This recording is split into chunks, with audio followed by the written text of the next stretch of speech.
So think back 15 years and imagine video technology. All right, 15 years ago, we were watching VHS tapes. Now, everything's streaming, everything's online. Here's a warning though. This next story is about the worst way that such technology can be used to exploit kids.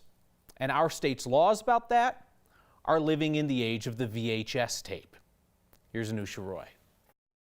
There will be certain images that we've come across in this work that will never leave my mind. You know, it's a curse in the sense of that will never leave me, but it is also a motivating factor of why it's important that day in and day out we strive to do better. As many as 40 child porn cases come through the Larimer County District Attorney's Office every year, and most of them end up in front of Brian Hardwin. That child has to know it will never go away. He has been doing his best to prosecute those responsible, but the law hasn't always been on his side. Hasn't been really updated in probably 15 years, and that was just to update the language to show that movies no longer are only on VHS tapes. The law is so antiquated, it's worth repeating that the last time Colorado's law regarding child porn was updated is when people were still using VHS tapes. Fast forward to 2020, where streaming videos using webcams and sharing links are becoming more common. And that means proving possession is a lot more challenging, forcing some prosecutors to make deals they don't want to. As we were concerned about if we went to a jury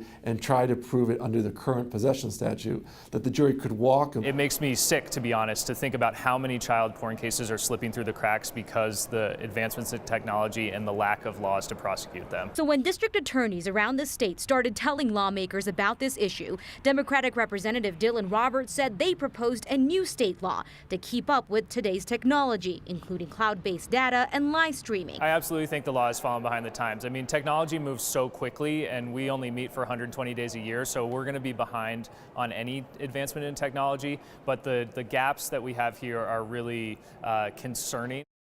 There are also some concerns that expanding a law like this could mean that innocent people could get in trouble. Hardwin says that could include juveniles who may be consensually sending images to each other. But both him and Representative Roberts said that that shouldn't be the case. But they said the key right now is just to make sure that this law is written very clearly and has a narrow focus. And so it's going to be up for debate again next Tuesday, so in about a week.